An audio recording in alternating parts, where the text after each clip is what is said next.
Eh, regarde, coucou, c'est moi, le petit ours blanc, sur la banquise, je chasse les phoques. Oh, mais c'est mignon tout plein, ça. T'as vu, c'est pour mon fils. En plus, il est tout doux. Bah oui, et puis surtout, je me suis dit, tu vois, en plus d'être mignon, tout doux, tout ça, ça va le sensibiliser à la protection de la nature, à la biodiversité. Ah non, mais là, c'est n'importe quoi. Donne-moi ça. Mais mon ours, rends-moi mon ours. Écoute, Greg, les mammifères, c'est 0,2% du monde animal. Et les animaux mignons, ça doit être genre 0,001%. Alors si tu veux lui apprendre la biodiversité, tu devrais lui offrir une peluche de cancrelat ou d'asticot. Alors il a 5 ans, je voudrais bien qu'il ait une enfance normale. Mais après je sais bien, dans le fond t'as raison, les ours blancs, c'est pas qu'on s'en fout un peu, mais quand même. D'ailleurs on a une anecdote là-dessus qu'on vous racontera à la fin. Super teasing, et en attendant, on va voir dans L'Envers du décor, le podcast environnement du service science du HuffPost, pourquoi c'est si important qu'on arrête de se focaliser sur les ours blancs, sur les pandas ou sur les rhinocéros. Dans l'envers du décor, tous les 15 jours, on vous parle d'environnement sans prendre de gants pour faire un tri sélectif bien sûr de nos certitudes et idées reçues. Parce que vous pensez sûrement que la planète va mal, et franchement vous avez raison, mais on voudrait vous aider à comprendre d'où viennent vraiment les problèmes et peut-être même les solutions qui vont avec. Moi, c'est Mathieu Balu, journaliste scientifique qui cherche encore à savoir si la colombe, qui est mignon, et le pigeon, qui est pas du tout mignon, c'est la même chose. Et je suis avec Grégory Rosière. Journaliste scientifique qui a toujours trouvé le bousier assez majestueux. J'avoue. Bon, maintenant, rends-moi ma peluche. En vrai, ce qui t'embête, Mathieu, c'est que t'as jamais eu de peluche mignonne. Voilà, on t'a volé ton enfance, c'est tout. Mais n'importe quoi, moi j'avais un tigre, j'avais un chien, j'avais un ourson. Mais non, le problème, c'est qu'à parler de ces quelques stars, qui c'est vrai, font des trucs très cool, un tigre qui chasse, c'est ultra cool. Alors, c'est vrai qu'un tigre qui chasse, c'est ultra cool, mais en vrai, tu trouves pas que le guépard qui court à 110 km/h, c'est plus cool ?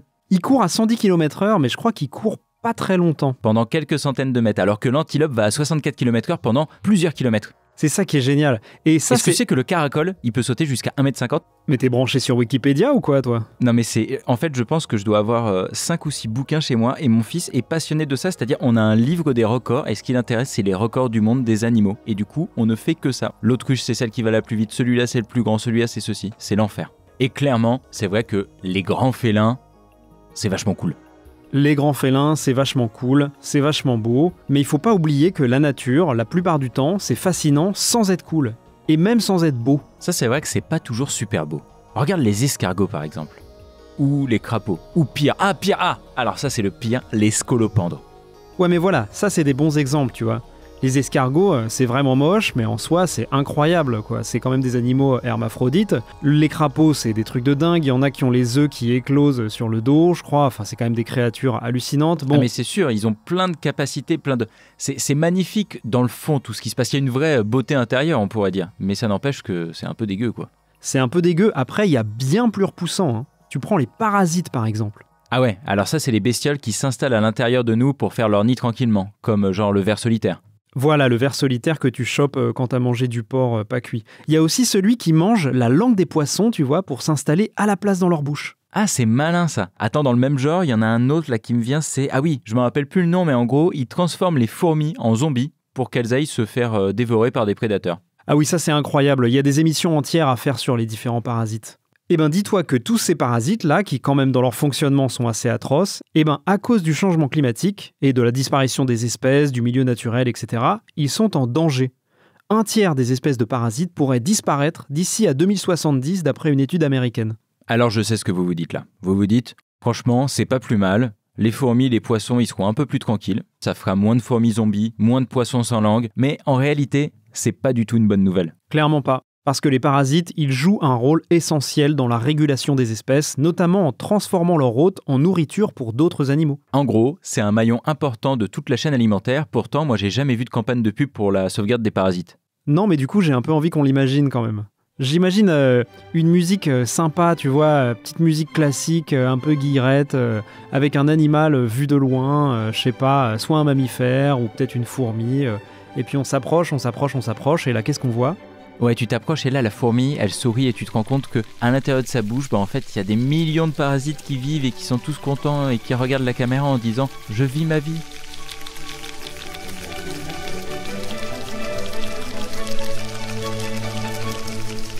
C'est effroyable, donc on verra clairement jamais ça, quoi. Mais tu vois, c'est un peu du délit de sale gueule. Ouais, mais ça, tu vois, c'est un peu inscrit en nous. On préfère ce qui nous ressemble, ce dans quoi on peut se projeter, et aussi, surtout, ce qui ne nous paraît pas dangereux instinctivement. Ça, c'est important. Alors tu vois, ça c'est quelque chose que j'ai déjà entendu et qui me paraît assez logique. C'est vrai, on va s'identifier, on va faire un parallèle entre soi et un animal qui nous ressemble. Mais est-ce que tu peux m'en dire un peu plus là-dessus? Est-ce qu'il y a eu vraiment des études là-dessus? Eh ben, en 2019, il y a une psychologue canadienne qui s'appelle Jennifer Matter qui a fait le même constat. On s'intéresse seulement à quelques mammifères en danger alors que toute la biodiversité elle est en train de couler. Et en fait, elle l'a expliqué parce que justement, chez un mammifère comme la baleine, on peut s'identifier, comme on disait, on peut pratiquement s'imaginer à sa place.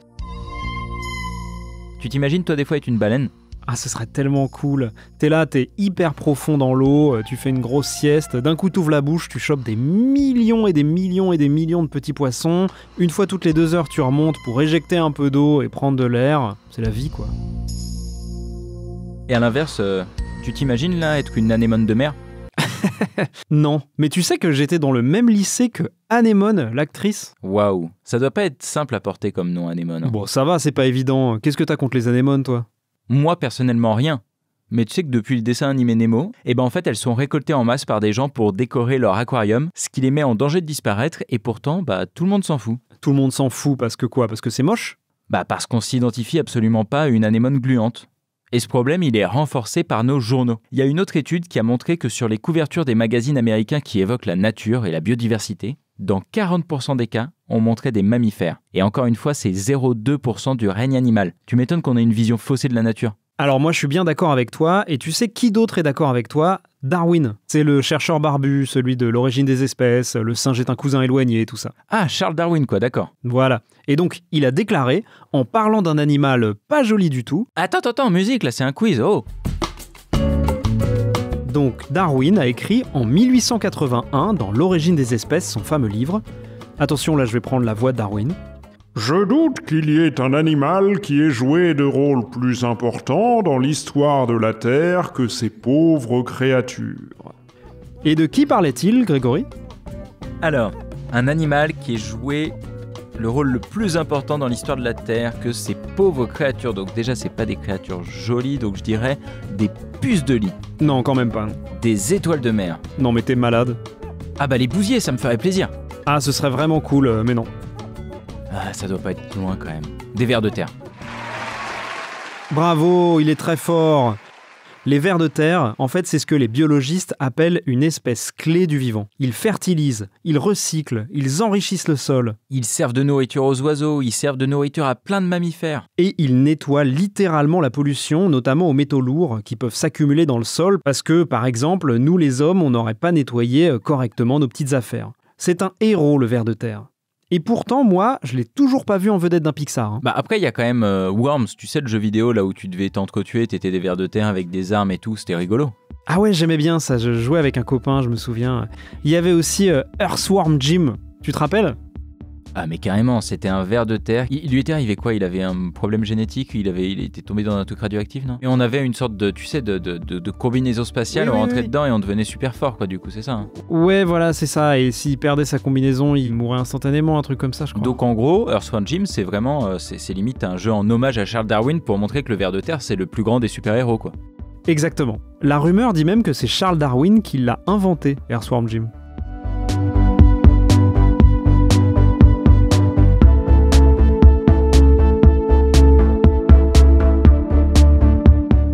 Les héros du quotidien, les héros anonymes, c'est pas les aigles, c'est pas les guépards, c'est plutôt les vers de terre et les parasites. Mais il faudrait pas non plus tomber dans l'excès inverse. Ils sont pas sans importance dans la chaîne alimentaire, nos beaux gosses du règne animal. Ils sont même plutôt importants. Tu sais comment on les appelle? Comment on appelle les BG de la nature? Ouais, les ours, les aigles, les tigres, les guépards, les lions, les lynx, les panthères, les jaguars. Ok, j'ai compris Wikipédia. Les grands carnivores, ceux qu'on va forcément voir cités en exemple dans la biographie d'un PDG milliardaire ou d'un sportif célèbre du genre Steve Jobs, le lion de la Silicon Valley. Voilà, ou Usain Bolt, le guépard sur 2 pattes. Ça ferait un très bon sous-titre, Greg. Donc comment on les appelle alors? Alors, comment on appelle donc ces boss du game de la prédation? Allez, disons les mammifères alpha. Pas loin du tout en fait. En français, on les appelle les super prédateurs ou bien les prédateurs alpha. Alpha parce qu'ils sont au bout de la chaîne alimentaire, tout en haut si tu veux. D'accord, ils sont tout en haut de la pyramide, c'est comme nous du coup. Bah, même techniquement, en fait, on n'est pas des prédateurs alpha parce qu'on mange pas mal de végétaux. Donc on est un cran en dessous dans la chaîne. Mais en même temps, vu qu'on mange aussi des prédateurs alpha, moi je dirais qu'on est un cran au-dessus, mais bon. Ouais, je pense qu'il n'y a pas vraiment débat sur le fait que l'espèce humaine est vraiment prédatrice. Ouais, hein, on peut même demander à la planète si on n'est pas sûr. Mais pour en revenir aux super prédateurs, ils sont quand même vachement importants parce qu'ils régulent les espèces qui sont en dessous d'eux en faisant des barbecues ou des sashimi pour les orques. Tu sais que orque, ça s'écrit pas comme ça, hein. C'est pas ORC ? Non, ça c'est dans Le Seigneur des Anneaux, c'est ORQUE. Ah. Tu sais que ça, j'ai vraiment toujours cru que c'était ORC, les orques. D'accord. Moi, je me demande surtout s'il les a appelés orques à cause des orques marins. Parce qu'en fait, tu sais que les orques, c'est un animal, il a aucun prédateur. Il n'y a personne qui peut le manger. Ouais, mais dans Le Seigneur des Anneaux, ils en ont plein des prédateurs. Enfin, je veux dire, même les hobbits, ils se tapent des orques, quoi. C'est vrai, donc peut-être que ça n'a rien à voir. Je sais pas, mais je suis certain, mais alors sûr et certain, qu'il y a au moins un fan de Tolkien qui nous écoute. On compte vraiment sur lui. L'envers du décor à toughpost.fr. On veut savoir. Donc attends, les orques, comme je te disais, ils sont utiles, tous les super prédateurs sont utiles, et le problème c'est qu'ils disparaissent. Bah oui, comme le lion par exemple, qui est classé maintenant en danger critique de disparition à l'état sauvage. Et ça, quand même, c'est le degré juste avant l'extinction, hein. Voilà. Et ben en fait, cette raréfaction de ces prédateurs alpha, elle fait que l'étage en dessous, ce qu'on appelle les mésoprédateurs, ils prolifèrent. Et ça, c'est mauvais pour l'environnement. Pour le dire autrement, s'il n'y a plus d'aigles pour chasser les petits renards par exemple, ils risquent, ces renards, de faire un massacre chez les rongeurs. C'est pareil pour d'autres espèces, comme les sangliers par exemple, qui peuvent ravager une forêt s'ils ne sont pas chassés par le loup.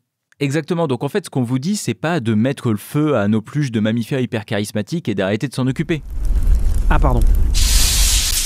Mais rends-moi ma pluche, regarde comment elle est franchement. Désolé. Donc l'idée c'est plutôt de ne pas se focaliser uniquement sur ces beaux animaux jolis, en particulier dans nos efforts de conservation de la nature. Parce que trop souvent, on se focalise sur ce qui est beau ou mignon proche de nous, alors qu'en général, la nature, c'est moche. Et nous, ce qu'on veut, c'est sauvegarder la nature, la biodiversité en général. Donc, comme on l'a dit, les super prédateurs, ils sont utiles, mais il n'y a pas que. Il y a aussi le ver de terre, mais tout le monde a un peu son utilité. Et du coup, en fait, il faut un peu sauver tout le monde. Sauf que là, ça devient un vrai problème. Parce que pour protéger les espèces en danger, il faut de l'argent, évidemment. Et ça pousse pas sur les arbres. Et là, il y a plein de débats chez les experts. Notamment, est-ce qu'il faut se concentrer sur les espèces utiles à l'homme, par exemple ? Bah non, c'est atroce. Enfin après, tu me diras, je sais pas si c'est mieux de se focaliser sur les grands mammifères trop cool et de laisser les espèces moches s'éteindre. Bah voilà. En fait, certains spécialistes de la conservation estiment qu'à choisir, il vaut mieux privilégier les espèces qui nous apportent quelque chose, y compris en termes de lutte contre le réchauffement. Par exemple, il faut préserver la mangrove parce qu'elle sert de défense contre la montée du niveau de la mer. Donc tu vois, c'est un argument un peu plus complexe que on garde les vaches parce qu'elles nous font du lait, quoi. C'est une position plutôt pragmatique en fait. Ça me rappelle un peu ce que disait Peter Kareva. C'est un des spécialistes les plus célèbres de la biodiversité. Lui, il dit carrément qu'il faut une relation dynamique entre les hommes et la nature. En gros, ce qu'il dit, c'est qu'il faut surtout arrêter de vouloir la protéger de nous, mais au contraire, la mettre au contact des hommes. Mettre la nature au contact des hommes, c'est très beau en principe, je vois l'idée, mais comment ça marche dans les faits ? Enfin, sans tout écrabouiller, je veux dire. Par exemple, en rendant les villes plus habitables pour les animaux, en exploitant plus intelligemment les ressources, et aussi en œuvrant par la technologie au bien-être des hommes et des animaux en parallèle. Ouais, d'accord. Je sais, ça te semble un peu utopique, mais c'est pas si impossible que ça. Dans notre monde, ça semble aberrant, on est d'accord. Mais tu sais qu'il y a des chercheurs qui viennent de montrer que dès la préhistoire, donc il y a plus de 12 000 ans, les 3/4 de la Terre, elles étaient déjà en contact avec l'homme. C'est-à-dire qu'il y avait plus que 25% qui étaient vierges, tu vois, si tu veux. Donc le problème, c'est pas nous, c'est pas l'homme, c'est pas le fait qu'il soit à un endroit. C'est la surexploitation des ressources. Bref, c'est notre société moderne. D'accord, mais même si tu me le dis comme ça, même si tu me dis que c'est pas un problème de nature entre les hommes et les animaux, qu'on puisse pas vivre en harmonie tous ensemble, ça me semble un peu utopique de s'imaginer qu'on va pouvoir conserver le milieu naturel en se mettant à vivre ensemble en harmonie, tu vois. Dans la vraie vie, dans la réalité, il va falloir qu'on fasse des choix, parce qu'on peut pas tout conserver. On peut pas faire des efforts de conservation énormes envers toutes les espèces. C'est le problème, et c'est ce qu'on disait, du coup, lesquels on choisit. Et il y a des cas particuliers qui te font te dire, encore une fois, quand on sait qu'on manque d'argent, qu'est-ce qu'on fait ? Par exemple, le rhinocéros blanc. Il est en extinction quasi totale et on est en train, depuis quelque temps, d'utiliser des technologies de pointe de fécondation in vitro pour essayer de faire redémarrer l'espèce en utilisant des spermatozoïdes de rhinocéros décédés. Ah ouais ! Et il en reste combien aujourd'hui des rhinocéros blancs ? Enfin, en vie, je veux dire. 2 femelles. 2 ? Ah ouais. Ouais, pour faire repartir l'espèce, il va falloir faire beaucoup de fécondation in vitro. Après, c'est un bon exemple pour cet épisode. Si c'était pas des rhinocéros blancs, donc des animaux magnifiques, honnêtement magnifiques, si c'était un rat musqué ou une limace dégueu par exemple, à mon avis, il n'y aurait pas eu de recours à des FIV, tu vois. Bah exactement, et c'est pour ça que ça fait débat, mais tu vois, c'est un peu insoluble, parce que est-ce que tu préfères ignorer la fin du rhinocéros blanc pour te concentrer sur tes chenilles dégueu, ou est-ce qu'au contraire tu penses qu'il faut le sauver? En fait, ça me fait un peu penser à ce dilemme du tramway, tu connais ce truc? Le dilemme du tramway, ouais, je crois que c'est l'histoire du tramway qui s'apprête à rouler sur des gens, et donc toi, t'as un levier, et tu peux choisir de faire dévier sa route pour qu'il écrase seulement une personne. Je crois que c'est ça, non? C'est ça, ouais. Au départ, il roule vers 5 personnes, il va les écraser, sauf si tu actionnes le levier, et dans ce cas-là, il écrase une personne. Donc soit tu fais rien et 5 personnes meurent, soit t'agis et une personne meurt. Donc c'est un peu différent de la question là, mais ce qui est intéressant, c'est que c'est un peu insoluble, tu vois. D'un côté, tu pourrais te dire, il faut être le plus utilitariste possible, et bien sûr qu'on fait, donc là, on va sauvegarder avant tout les espèces les plus utiles à l'homme. Et de l'autre côté, tu peux te dire, ouais, mais si je fais ça, qui je suis pour juger de quelle espèce a le droit de vivre en même temps? Ouais, en fait, soit t'es passif, et dans ce cas, tu te dis que t'es responsable de rien, soit t'es actif, mais tu deviens concrètement un meurtrier, quoi. Exactement. Et après, tu peux aussi choisir d'être passif et de dire, le problème, c'est pourquoi il y a ce tramway-là, pourquoi il peut pas s'arrêter, et pourquoi il y a que moi qui puisse actionner ce levier. Et pourquoi il y a des gens sur la voie qui se baladent sur un canyon, quand même. Non, mais ça, c'est incroyable. D'ailleurs, ce matin, à la radio, j'ai entendu que, l'année dernière, 24 personnes dans le monde étaient mortes parce qu'elles faisaient des selfies sur les voies ferrées. Les amis, il faut pas faire ça, hein. Alors là, tu vois, j'ai pas envie d'actionner le levier. Si les 5 là, ils sont là en train de faire un selfie, je suis désolé, je ne fais rien. Voilà, on parlait de Darwin tout à l'heure, faites pas ça, hein. C'est la survie de l'espèce, ça qui est en jeu, là. Et tu vois, ça se trouve, le rhinocéros blanc, s'il en est là, c'est peut-être parce qu'il faisait des selfies. Certainement.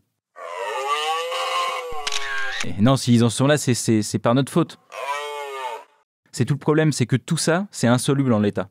Et en même temps, ça montre bien le problème qu'on a aujourd'hui. Nos efforts de conservation de la nature et des espèces, ils s'agrandissent en permanence sans se réduire, parce qu'une espèce qu'on sauve de la disparition, si on arrête de s'en occuper, elle disparaît. C'est-à-dire qu'en quelque sorte, on doit la sauver tous les jours. Aux États-Unis, le texte fondateur de la conservation des espèces, il date de 1973. Ah oui, et c'est un succès total, je crois qu'ils ont réussi à sauvegarder plein d'espèces. Exactement. Une étude de 2010 montre que 84% des espèces qui ont été protégées par ce texte, elles s'éteindraient si on arrêtait de s'en occuper. Ah ouais, donc ça veut dire qu'il faut toujours les protéger. Et sauf que vu que le nombre d'espèces en danger augmente continuellement à cause de nos activités humaines, en fait, je vois pas comment on peut continuer comme ça éternellement. T'as tout compris. Du coup, il faut faire des choix, et c'est là qu'on en revient au fait que c'est un énorme débat. Un débat carrément philosophique qu'on a à peine commencé d'aborder ici. Mais on pourrait au moins se mettre tous d'accord sur une idée. L'idée qu'il ne faut pas se focaliser sur les animaux mignons ou les animaux cool. Parce que ça fausse tout le débat. Et c'est même contre-productif. Ah, mais on en arrive à l'anecdote qu'on avait teasée au début, là. Qu'on avait teasée au début, je me rappelle pas. Tu te rappelles pas? Allez, musique des souvenirs. Non. Les ours blancs, c'est pas qu'on s'en fout un peu, mais quand même. D'ailleurs, on a une anecdote là-dessus qu'on vous racontera à la fin. Ça faisait longtemps, tiens. Enfin oui, maintenant je me rappelle. En 2012, le WWF avait fait d'un pauvre ours blanc tout maigre la star de sa campagne de communication pour sensibiliser au réchauffement et à l'effondrement de la biodiversité. Don't give up on polar bears. Please, call or go online to wwfhelps.org. C'est logique, ils sont mignons, ils sont énormes, c'est le plus gros carnivore terrestre et en plus ils vivent sur la banquise. Le symbole parfait, prêt à faire des belles peluches. Oui, mais voilà, il y a un tout petit problème dans le symbole.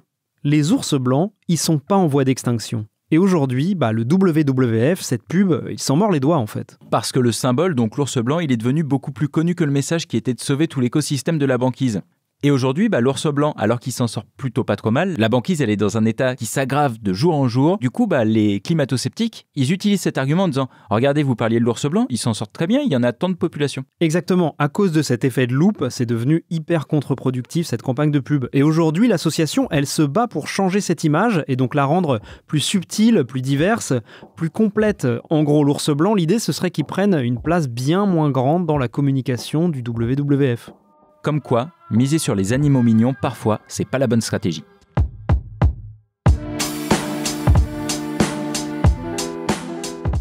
Qu'ils soient mammifères ou invertébrés, soyeux ou gluants, mignons ou repoussants, les êtres vivants qui composent la diversité, ils n'existent pas pour nous faire plaisir, et pas non plus pour nous ressembler. Et même si c'est normal de préférer faire un câlin à un ourson ou à une brebis qu'à une tarentule, ça ne doit pas influencer la priorité qu'on leur réserve dans la protection de la biodiversité. Parce que leur importance dans l'écosystème n'a rien à voir avec leur beauté et leur utilité sur la planète n'est pas forcément le critère qui doit décider de leur survie ou non.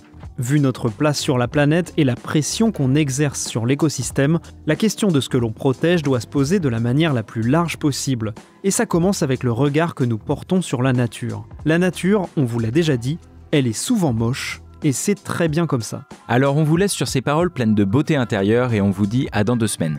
N'hésitez pas à partager ce podcast avec votre beau-frère qui élève des fourmis ou avec votre petite sœur qui rêve d'adopter un poney. Si cet épisode vous a plu, abonnez-vous sur votre appli de podcast préféré et laissez-nous un commentaire, c'est gratuit et ça nous fera autant plaisir qu'une peluche de panda. Vous pouvez aussi nous envoyer un mail, l'adresse c'est l'enversdudécor@tufpost.fr. À la prochaine. Salut!